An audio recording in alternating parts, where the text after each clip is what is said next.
เอาพี่น้องไงเนาะพร้อมแล้วบ่ ไปเตรียมเสี้ยวออกไปนาก่อนพี่น้องเอาไปเบิ่งนาก่อน เอาน้องสบายดีแม่สีดูสบายดี ทั้งสี่แล้ววะป้าซาพี่น้องเดียวไปพ่อกันอยู่นาเด้อพี่น้องเด้อเนาะ จงอยาก ใช่มาเบิ่งดูแมงขนุนนะลูกไผ่มาลูกไผ่คุณมาฝากนะ พี่น้องนี่เป็นไงหลายอะเฮาเบิ่งอยู่ในกล้องเฮาเห็นแล้วเฮาถ่ายอยู่พุ่นกันเลยให้จุเจ้าเบิ่งคันว่าเอ้ยปาดทางนี้ก็ได้ยังนี่ แกงเห็ด แกงเห็ดปวกพี่น้องมันก็สุดเท่านั้นแหละอันนี้เนาะแกงเห็ดปวกไปหานี่ตรงวีบ่ ตามป้าบอกอาจารย์ไปไปบ่ โอเคดีกว่า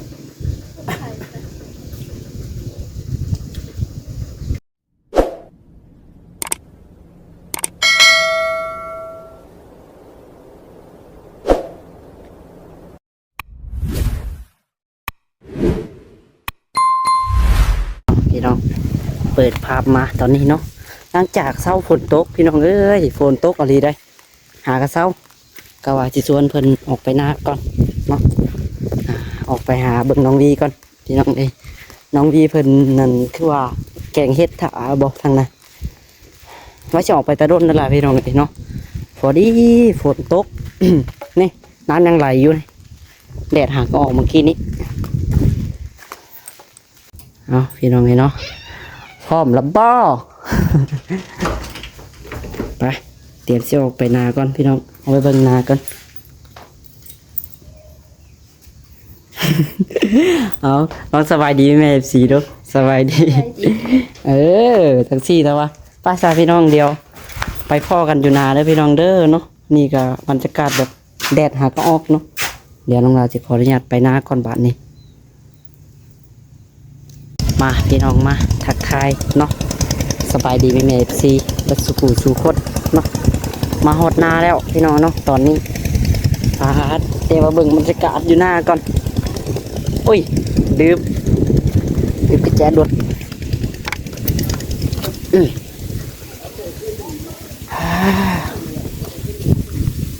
ฝนตกว่าแม่อยู่พี่ตกแห้งบ่ฝนตกแห้งบ่อยู่พี่ทันว่าห้องกิ๊กๆเลยมาเอ้ยสบายดีนั่นนะอยากไปน้ำระบาดนี่ ชงได้ใช้ ชงกระใช่คือบ่ใช่ แกกินนี่เด็ดเหนียวใช่ชงกระสันเลยอันนี้ชงกระสันในชงมาเห็นกมาติ๊กถ้วยชื่อว่า ใส่ถ้วย ติ๊กมือแข็ง นี่เด็ดละ ไม่ยังฮะ นุ่งชง เอายัง เห็ดไม่ได้เอาลูก เห็นบ่ จงอยาก ใช่มา คุด เบิ่งดูแมงขนุนนะลูกไผ่มาลูกไผ่คุณมาฝากนะ พี่น้องนี่เป็นไง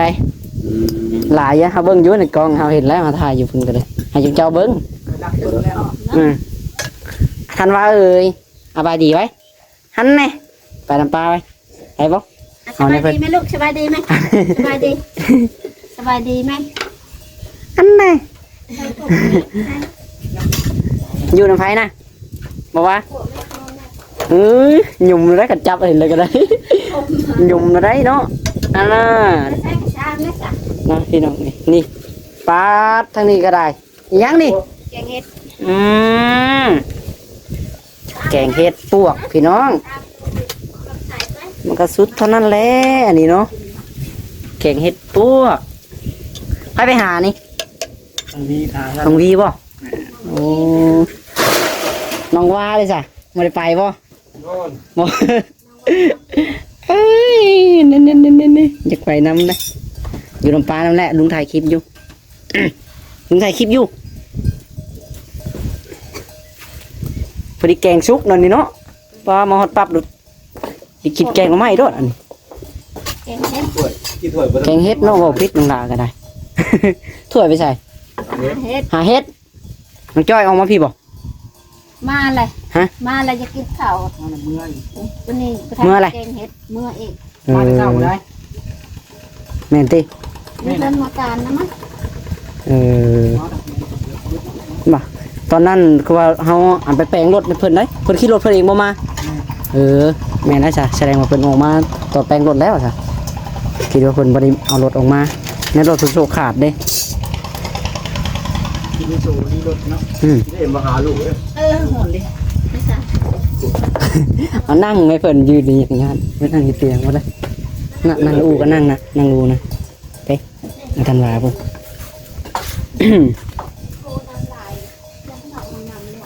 มันติ่งดิ แจงเฮ็ดกันเนาะ กระติกในการล่องนะกว่าติกน้ำเย็น อีหยังนี่ น้ำแข็ง อ๋อน้ำก้อนหาเราเอามาอีกขวดหนึงเนี่ยยันบ่มี เปียกเปียกเปียก เปียกบ่ได้เถียงเนาะ รักฝน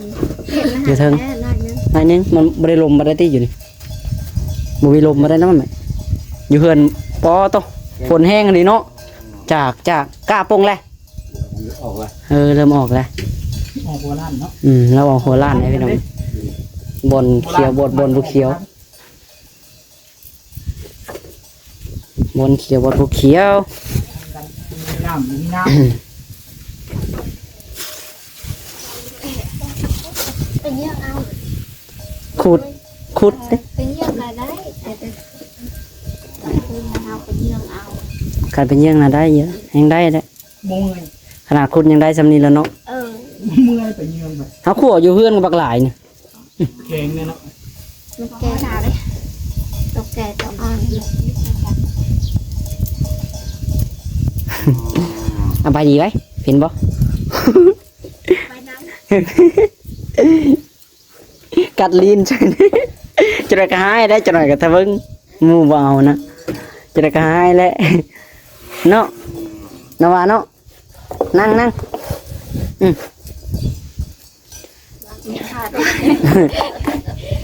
มันอยู่วะ วงมันดอกกับลูกบุคาขันเดียวขาดขันนั่น ทางนี้เนาะ มันยังหมดเต็มมันได้มาหวั่นใจกันโดนขาดข้างที่ บ่ขาดตีเลยเนาะ ขาดเล่าลงก้นเป็นท่านว่าลงก้น แน่เพิ่นอันนั้นนะมักทั่วน่ะความงามที่ดินน่ะผมเช็ด ทันวาเห็นแล้ว ช่องเบื้องรถหยุ่มน่ะอันน่ะป้ามักทั่วตัวนี้งามเลยเนาะนี่ดินมันงามอยู่เหือนรถปลูกรถเพื่อสิออกจากนี้ก็ได้ เติบหนึง อายได้ ลอลินใส่มือ อายมันกินบ่ ลอลินใส่มืออีก ล่ะ ฮะ อายได้หยุดแล้ว กินน้ำกันแล้วเอาขัวกินน้ำกันกับเฮาน่ะ ไปน้ำผัดไปแล้ว จะเปะไปเลยมาเลย ดิวอะดิว ตาคุณมุม่าเลย มาเลย ทางบ้านเฮาเพิ่นสิหาคุดได้ซำนี้นะเติมหนึงเนาะแม่ มีอะไร วันนี้ บ่มีเดี๋ยวนี้เนาะปีแต่ละปียังพอได้กินปีนี้บ่มีอีหลีเนาะ ประกาศยังบ่มี แม่ไปคุดมูนันยังได้8ตัวมันตัวบดกัดโอกแต่เก่าเด้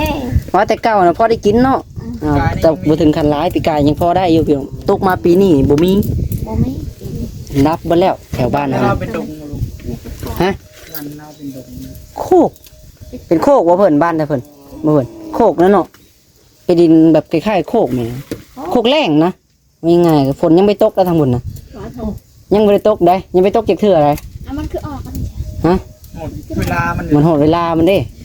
กระตกอยู่ลิ้นยิบมาเล็กน้อยนะพอที่ดินซุ่มบางทีก็บ่ตกเลย มีแต่ฟ้าแตกทางบนน่ะมันเป็นสถานที่สูงแหม่ฟ้าดังแห้งไรคันแตกก็ได้ตอนเฮาอยู่ตอนนั้นป้อ โคตรมัน คิดว่าฝนสิตกแห้งได้ฟังเสียงฟ้าดังอะนะ นี่มันคือ บัดเฮาบ่แล้วบ่มีฝนดังแห้งซื่อต่ำๆอยู่เป็นตาย่านเลย ดังในความไม่ได้หนาว คอยหาว่าเจอกันยามวะ นี่หนุกหนาวเลยไป ปียก เช็ดจังไดแม่อันนี้บ่แม่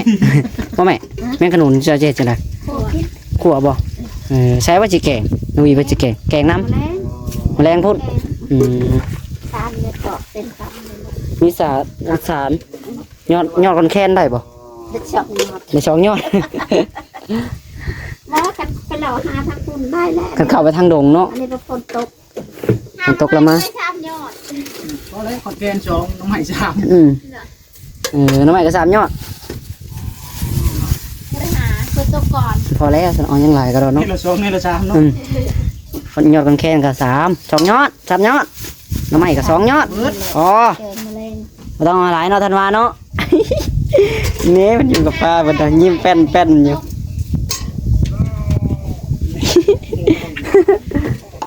งัวเต่าห้องแล้ว ไอ้โลน นะ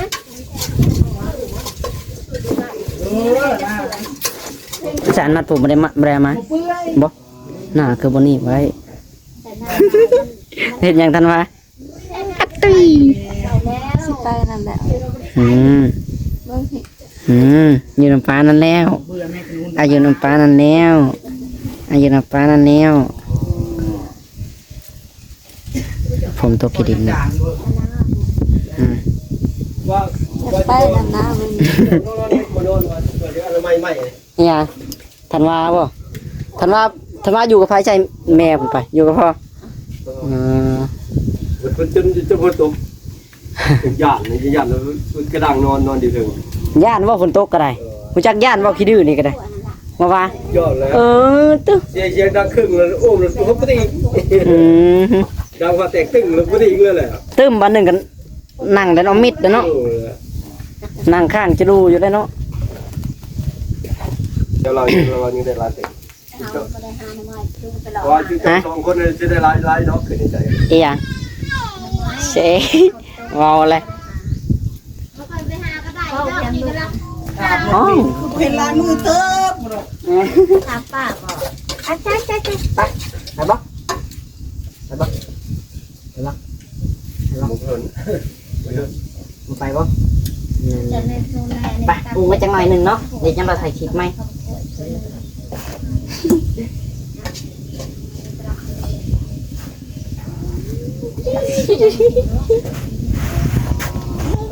เมียจะไปน้ำเปิ้ลนี่เด้กูมีแหงก็พอแล้วเพิ่นยังหยุ่มผมป้าเพิ่นนั่นแหละหยุ่มอยู่หันแหละหยุ่มอยู่หันเด้อหยุ่มรถสองเบื้องตัวหยุ่มรถสองเบื้องหยุ่มรถมาเลย จะกินคนเทียนมาใส่เราดีแกล้ ลุงล่าสอนลุงล่าสอนเราลิน ว่าในกับคนตกมันรับตาละแกงหัวรับตาละแกงหัว เฮ็ดเพื่องให้ท่านได้ออกบ่แม่เพื่องยังท่านได้เน่าเนาะมีเฮ็ดเพื่องได้บ่เนี่ยมันออกก็ได้เฮ็ดเพื่องคันเพื่องมันเน่าเนี่ยโอ้ย พอได้กินพี่น้องเลยเฮ็ดเพื่อง งานเกินตัว ปลาตัวน้ำเนาะเต็มให้หน้าเนาะแถวนี้ ปูจับ มีหยัง หัวโซ่แล้วนะ เป็นหยัง แต่ มันจะเป็นหยังสิใช่ถ้วยแตกบ่เป็นหยังเฮ็ดเอาได้ แล้วถวยมา เนี่ยดอก มาเหมือนกัน นี่คือแมงขนุน ไทยเป็นจังห้องแม่งอย่างน้อย จังว่าจากแม่จากคุณหันฝั่งไทยเป็นห้องบ่ เท่ากับพี่นู้น แมงกินนูนบ่ พี่นู้น กินนูนเนาะประมาณนี้แหละบ่ฮู้คือกันหลายคนเอิ้นบ่คือกันพี่น้องบางคนก็จิ้วลงกันก็เอ้ยว่ามันยังอื่นก็บ่จัก เอาไข่เลย บางคนเกิดว่าแมงข้ามเนาะ ย่านว่าเอ้ยเนาะบ้านเฮาเอิ้นว่าแมงยังบ่ส่งนี่ นั่นกันนู้น จะบ้านน้องหลาแล้วหนึ่งค่ะแล้วกันมาบ้านน้องหลาเป็นคนคาม นี่เรียนมันเวียนงัวกัน บ้านเพิ่นนี่จะเอิ้นแมงหยัง ทันว่าเลยจ้ะบ้านเวียดนี่จ้ะเอิ้นแมงหยังอันนั้นน่ะแมงขนุนน่ะ บ่มันเวียดในเอิญไหมยังนั่นบ่นั่นน่ะ ก็มาได้กินข้าวเช้า ทันว่าได้ เอาป้อนเขาบอกกินเช้านี่เขาป้อนแล้ว นี่ มีงูไอ้เนี้ยบ่ว่า หืมเป็นลิงกับปลาพันธุ์พี่น้อง แซ่บเลย ปลาน้ำเนาะ ตกข้าวเดียวได้เลยเนาะ แม่น พี่น้องน้ำเต็มให้นะพอดีได้ฮดก้าใครแน่ซุ่มก้าแล้วดีแล้วต้นกล้วยทางนี้กำลังปลูกหมักทั่ว เอ๊ะจะมาหอดพอดีเต็มเขามาบ่หอดพอดีเลย เซ่ มียังภาษาเวียดว่าอะไรพี่น้องเอ๊ะท่านว่าเห็นแต่บัด ใช่วะ บ่น้ำแล้วเราว่าเวลาอยู่เลยเวลาอยู่ บ่เห็นลายมือเลยจะว่าน้ำบ่ นี่เนี่ย ปอดตะสั่งแปะ ไปหายังแปะ มาจะหาป่า ฮะหมานอยู่บ่ใช่บังดูโอ้ยปลายังปลาสลามบ่ ป่าสับ ปลาเข็งปลาขาวเป็นมาได้ใส่หม้อ น้ำพัดจะไปแล้ว น้ำรัน น้ำลายบ่แปะจะดุงเอากระมาได้บีเอ้ยกระตึกอยู่ใส่แถวโอ้ยนี่อืม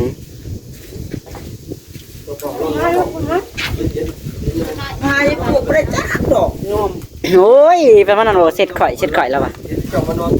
แหละเอาเอไปโจทย์ นั่นบอกมา ปานนี้จะไปจะไปเอาครับผมเกือบยังคงรถหรอ กินแล้ว ยาย เพิ่นยังไม่กิน โยนตาลาได้เดี๋ยวฝ่าย ยายไป เจ้ามาขึ้นเขาแล้ว ลุก เดี๋ยว มาติกันนะ ว่าเราปวดปากว่ะ พี่ยักษ์ขึ้นเขาขึ้นมาแล้ว โอ้ยปลากับปันมาสิปลาอยู่เลย ไปกินเข้าไป เรามันไม่ถูก ตื่นเต้นเฮ็ด มา เป็นเฮ็ดหน้าหนุกมัน ไปกินน้ำกันจ้ะไป จะทำกัน กินกันดิแซ่บแซ่บนะ ใส่นั่นเบิ่งคือสุกยาเวลากินคอยไม่ได้ออกนั่งมาถึงแล้วยิ่งใช่ อืม ข้าวกัน กินข้าวไปกินข้าว ตัวเลยหาย ขึ้นมาลูกขึ้นมา หาย ขึ้นมากินข้าวไม่โดน นี่แหละครับว่าเขาโยมคอยว่าจะปลูกกระเทียมเราดินของคุณเนี่ยเดี๋ยวจะมั่ง มาพี่หายแปะอยู่นะ กินไปลูก นั่งอีกเอาแปะนี่กันไป กินไปเยอะ มีขนมมาตะพุ่นบน โอ้ลองซีมึงดูแปะ เช็ด ต้องโผล่บนแล้วบ่ได้ เพิ่นน้ำบนนี้ มากินลูกจงจังลูกสวย โดดไปหาเฮ็ดเนาะไปก็ไป ได้ยิงอยู่ ต้องมันด บางด ดำในกระต่ายเนี่ยกับตรงยาวหนึ่ง ไปกับมาดำได้หลายวะ ำเอากินนี่นะ อ๋อต้อง กินนี่แหละโอ้ได้จะรอบจ้ะรอบเดียว เลือกแกงเนี่ยลูกแกงแม่นเลย ไปหาเฮ็ดแต่โซ่ไฟหมานมันนั่นเลยได้ ำต้องทำมาไปหลงเป็น มาดำมันได้เนาะเป็นกระตาหูเฮ็ดน้องวิ่งกันได้เฉพาะแกโซ่มันทั้งนี้ดิจ้ะ เปลี่ยนคำนี่แหละ ส่วนนันว่าไปดิจ้ะทั้งหลายกันมา ตอนที่ว่าได้เขาไปนี่ก็เพื่อนย่างเขาน้ำเมาเลยยัง เกิดขึ้นแล้ว ไปนั่ง มาเลยซีกินแกงเฮ็ดน้ำกันเริ่มได้แปะ มาเด้อแจ้งเฮ็ดน้ำกันเด้อ เลยซีให้มาเลยนักพูด พูดว่าเสียเสียงนะ เด็กซีมันแนมหาบนพงหน้าบนเนาะ มาได้กินกินข้าวกินน้ำน้ำกัน เก่งที่ปวด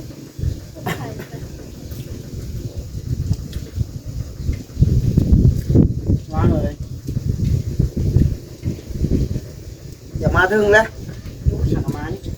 มากิน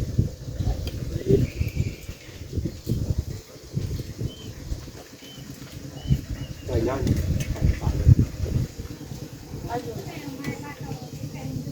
รอที่หันเพิ่น วางของ ข้าว มันไหม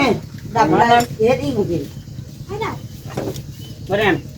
กินข้าวได้เป็นกระตาบ่เห็นนะ เดียวฮะไปเลยเดียวนะ กินนี่นะด้านไหน พอขี้โม่เขาเนาะ เธอกระตา ไงไหม โถ งสัยมื้อเช้านี่เห็ดปูนขึ้นอ้างเฮาอยู่ ยังทำได้ไหมอันคุณไว้ ก็เยอะเบิ่งพี่คือเห็นสวนตะโลก ไปไหม ไปตัวกินข้าว อ้าวยังหอบอ่า ให้เรื่องงัวจ้ะยังไง จะได้เขาปล่อยใจมากนะทางตามันก็สอบนี้เข้ามา เร่งรอให้ ก็ยิ่งเว้า ตาชื่อน้ำร้าว ก็ยิ่งของเขาไปตุ๊กป้าแบบ คือมาเจอตลาด นะ มา เจ็บม้อง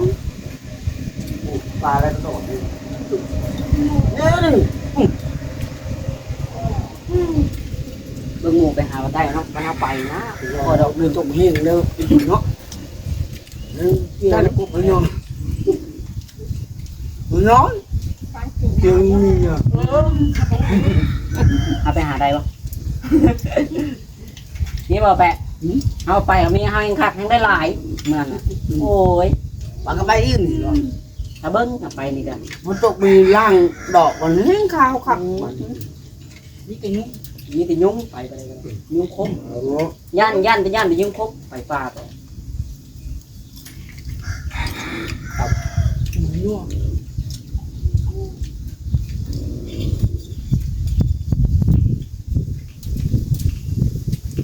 ตายแล้วเจอแล้ว รอจะได้ไปเนี่ยบอกเด็กกระตือร้องดำจอได้นี่คือกระตือแบบ chỉ đồ đấy này โอ้ที่ตะแกรงผ่านที่ตะแกรงก็ถูก cầm đây này có tay nha nha chỉ trà luôn không phải นี่มันกระตือว่าแดงแดงนะ ไปใช้งูยามนี่ chứ nó có một má hả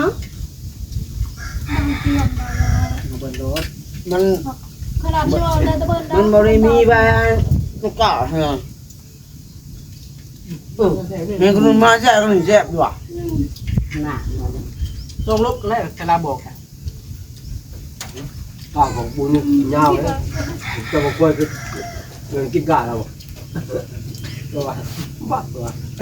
ไปเบิ่งจะกล้วยมากิน con cho vào nhà này có nhiều màมันก่อนที่แรกพุ่น จังว่าแม่น ไปกินแล้วเนาะก็เข้าไปหยาเพราะว่าวุ้นก็บ่ไหลเนาะไม่ได้บอกวุ้นเข็นหยาไม่ยอมมา น่าอยู่แม่นั่งกินกันกินเท่าไรแล้ว ตายแล้วกูยาวนี่กูอยู่ พี่เด้อ ใช่ตรงนี้ ส่วนหน้าหอยนี่เอาได้ข้าวเพิ่นได้ เดี๋ยวบากแต่เรางัวไปย่าปล่อยงัวกินบากกินก้าโอ้ ก็ได้ปุ๋ยเลย งัวไม่กินก้าเลยเดียวเลย เจ้าก็ได้เสียเงินมาได้ยามปล่อยงัว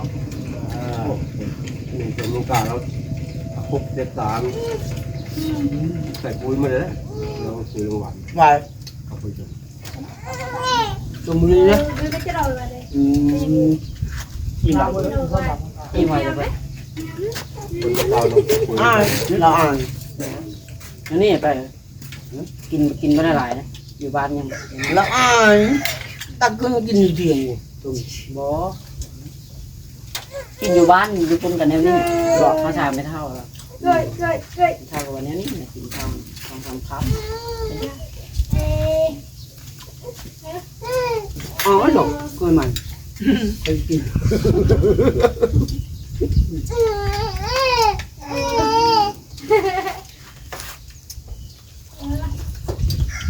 ตื่นทาง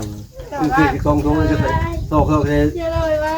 ตกพายเจ้าก็เงินอยู่ด้วยไปจิรัดชื่ออยู่ บ่มี บ่มี เขาถามเลย มึงขาย กันเอาเงินน่ะเป๊ะซื้อบอกได้แล้วไปเบิ่งนี่ ฮัลโหลชื่อโลยืมตัวเขาก่อน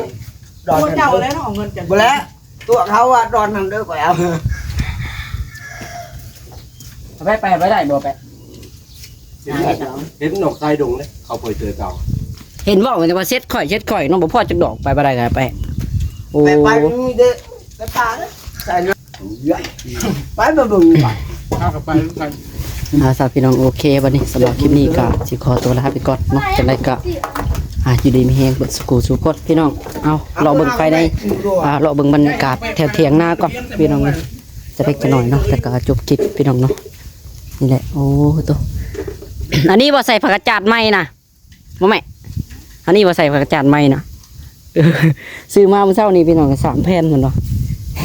มีงบจำนี้ ใส่3 แผ่นไปก่อนเนาะกันฝนเนาะจังใดกันเนาะสบายดีแม่ๆ FC เนาะบ๊ายบาย